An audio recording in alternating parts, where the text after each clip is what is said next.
সাফ পরিষ্কার পরিষ্কার যেন হবে, পরিষ্কার যেন হয়। কি কিছু না, আবার মাঝে মাঝে যুবকরা শেখায়, হুজুর তারাবি মানে তো তাড়াতাড়ি অনুষ্ঠান আছে, তাড়াতাড়ি মাইরিয়ে দিয়েন, কথা কয় না? না, তাড়াতাড়ি করা যাবে, কথা কয় না। সাফ পরিষ্কার করে পড়া লাগবে, মনে থাকবে না ইনশাআল্লাহ।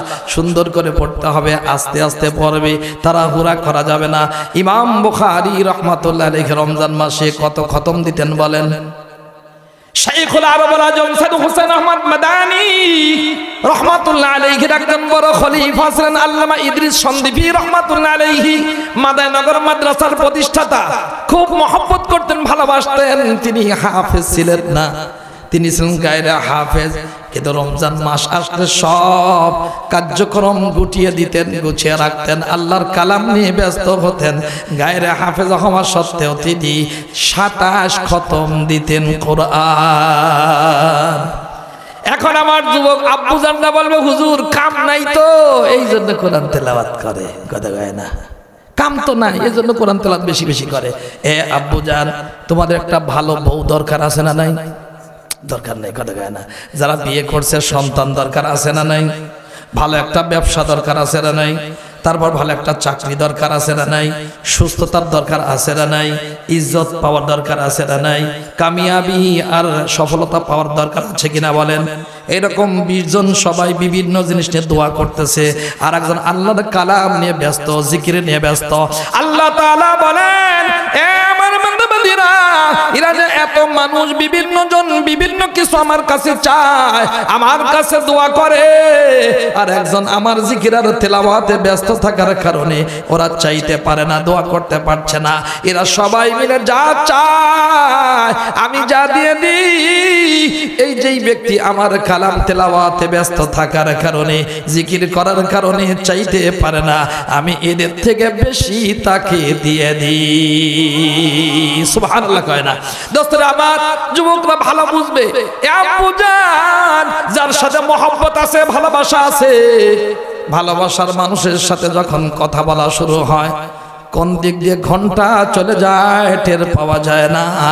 ব্যালেন্স যদি শেষ হয়ে যায় তাহলে আবার লোন নেয়, এখানে ব্যালেন্স ভরে আবার কথা কয়, কথা কয় না? দোস্তরা আমার, এই জন্যই বাসর রাত এটা ছোটই হয়। 20 ঘন্টার রাত হলেও 2 ঘন্টায় শেষ হয়ে যায় বাসর রাত, কথা কয় না? কয় কি? ইয়া লাইলুতুল ইয়া নুমুসুল ইয়া সুবহু কিফ লা তাতলা, এ রাত লম্বা হয়ে যাও, এ ঘুম চোখ থেকে চলে যাও, এ সবে সাদিক ভাই তুই উঠিস না, একটু তুমি চুপ থাকো, আসবা না, কথা কয় না? কেন? যারা প্রেমাস্পদের সাথে মহব্বতের মানুষের সাথে কথা বলা শুরু করে, কোন দিক দিয়ে যে টাইম চলে যায় এটা টের পাওয়া যায় না। যদি শেষ হয়ে যায়, ব্যালেন্স শেষ হলে আবারও লোন নেয়, ব্যালেন্স ভরে কথা কয়, আছে না নাই? বলেন তো, যাকে আমি ভালোবাসি আর আমি যে বাসতেছি, এই দুইজনকে কে বানিয়েছেন? আওয়াজ দিয়ে বলেন না কে?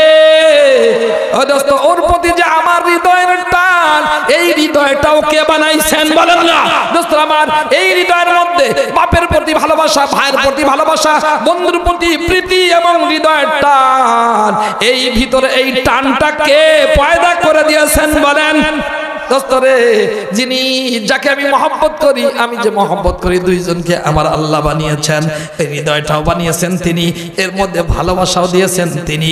বলেন তো, ওই মালিকের মহব্বত বেশি আমার অন্তরে থাকার দরকার আছে না নাই? তাহলে সবচেয়ে বড় প্রেম আসবাব কে?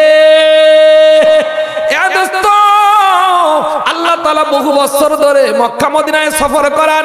1 বছরে হজের সময় আমি মক্কার জমিন দিয়ে হাঁটতেছি, আমাদের কাজ ওখানে শুধু কিতাব দেখা, বুঝলেন? তোয়াফ করে ইবাদত করে যতটুকু সময় বাঁচে একটু কিতাব পড়ি, দেখি কিনি টাকা থাকলে, কথা কয় না? যাচ্ছি দেখি একটা ছোট্ট রিসালা পুস্তিকা পড়ে আছে, নিলাম, এটা আরবিতে লেখা। এমনি তো নিচে কোন কাগজ থাকলে কাগজের উপরে হেঁটে যাওয়া জায়েজ নাই, কথা হয় না? কবিরা গুনাহ। কাগজ যদি ইংরেজি লেখাও কাগজ হয়, এটাকেও সম্মান করা ওয়াজিব, কথা কয় না। কোন কাগজ দিয়ে ইংরেজি বাংলা লেখা, উর্দু লেখা, হিন্দি লেখা কোন কাগজ দিয়ে ময়লা মুছা জায়েজ নাই, কবিরা গুনাহ। কেন? সব কাগজ এরা কোরআনে কারিমের কাগজের স্বজাতি, কথা কয় না। দোস্তরা আমার, এই জন্য ওই রিসালাটা নিলাম ছোট পুস্তিকা আরবিতে, ওখানে সর্বপ্রথমে খুলে একটা হাদিসের নজর করেছে। ক্বালা নবী সাল্লাল্লাহু আলাইহি ওয়াসাল্লাম মান আরাদা আন ইয়াতাকাল্লামা মা রাব্বি ফালইকরাইল কুরআন। যেই ব্যক্তি চায় তার রবের সাথে কথা বলবে, সে যেন আল্লাহর কালাম তেলাওয়াত করে। তাহলে আল্লাহর কালাম কোরআনে কারীম তেলাওয়াত করলে কার সাথে কথা বলা হয় বলেন না? তাহলে মূল মালিকের সাথে কথা বলা যখন শুরু হয়, ইমাম সাহেব যখন পড়তে থাকে তখনকার টাইম টেবিলের কিছু ঠিক থাকে, কথা কয় না বেটা থাকে, তখন খালি পড়বেই পড়বে, তখন খালি পড়বেই পড়বে, সুন্দরভাবে পড়বে, সুন্দরভাবে শুনবে।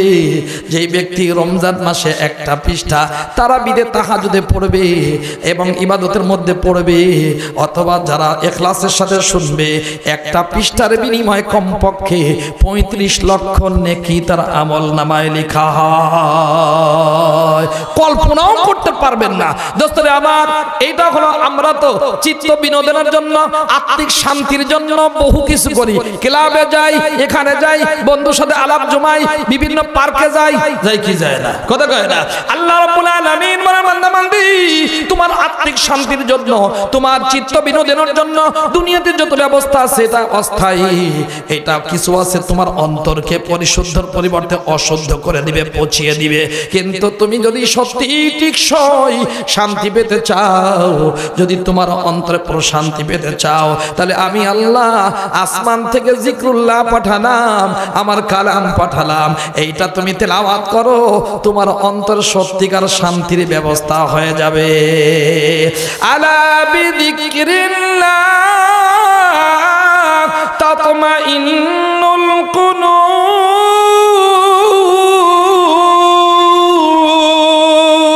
আল্লাহ তাআলা বলেন, জিকিরের দ্বারা, আল্লাহর জিকিরের দ্বারা অন্তর শান্তি পায়। ও দোস্ত, আজকে আমরা অন্তরে শান্তি চাই, আমরা হৃদরোগ থেকে বাঁচতে চাই, হার্ট অ্যাটাক থেকে বাঁচতে চাই, চাই কি চাই না? কারা কারা হার্ট অ্যাটাক থেকে, হৃদরোগ থেকে বাঁচতে চান? হাত তুলে দেখান। লিল্লাহি তাকবীর, নারায়ে তাকবীর, মাশাআল্লাহ। দোস্তরা আমার, ভালো করে বুঝে নি। ও দোস্ত, আল্লাহ তাআলা বলেছেন 100 ভাগের 100 ভাগ সত্য, 100% মহাসত্য, চুল পরিমাণও ভুল নাই, কথা কন আছে নাকি? সারা পৃথিবীর ডাক্তাররা একমত হয়ে বলছে, যখন কোন মানুষ জিকির করে, যদি কেউ জিকির করে, তেলাওয়াত করে, তাহলে সে হঠাৎ করে হার্ট অ্যাটাক তার হয় না, হৃদরোগে আক্রান্ত হয় না। এখন তো সুবহানাল্লাহ বলা যায় নাকি বলা যায় না? কেন? কিছু কিছু অক্ষর আছে, এইটা যখন উচ্চারণ করা হয় তখন বাতাস আপ ডাউন করে, গরম বাতাস যায়। লা ইলাহা ইল্লাল্লাহ, বলেন না, লা ইলাহা ইল্লাল্লাহ, লা ইলাহা ইল্লাল্লাহ, সুবহানাল্লাহ, আল্লাহু আকবার, আল্লাহু আকবার, আল্লাহু আকবার, আল্লাহ আল্লাহ, আল্লাহু আল্লাহ, আল্লাহ আল্লাহ, আলহামদুলিল্লাহি রাব্বিল আলামিন, আলহামদুলিল্লাহি রাব্বিল আলামিন, আর রহমানির রহিম, মালিকি ইয়াউমিদ্দিন।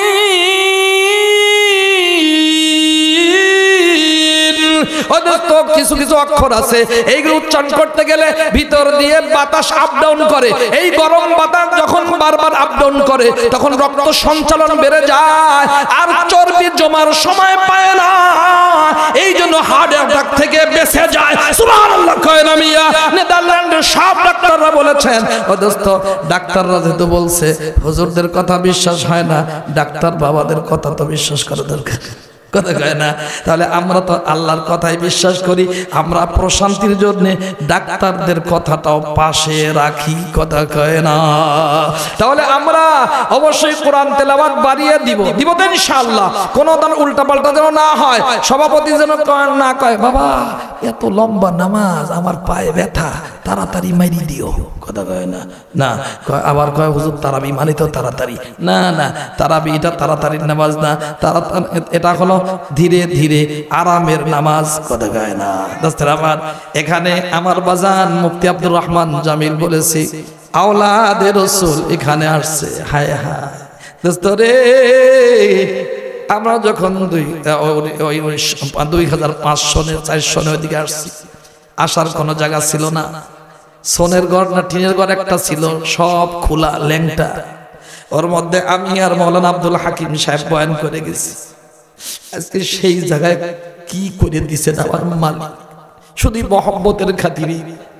যদি কোনো মানুষের অন্তরে আল্লাহর কালামের মহব্বত এসে যায়, আল্লাহ ওয়ালাদের সাথে আলেমদের সাথে মহব্বতের সম্পর্ক হয়, ওই বংশে আল্লাহ তাআলা আলেম তৈরি করে দেয়।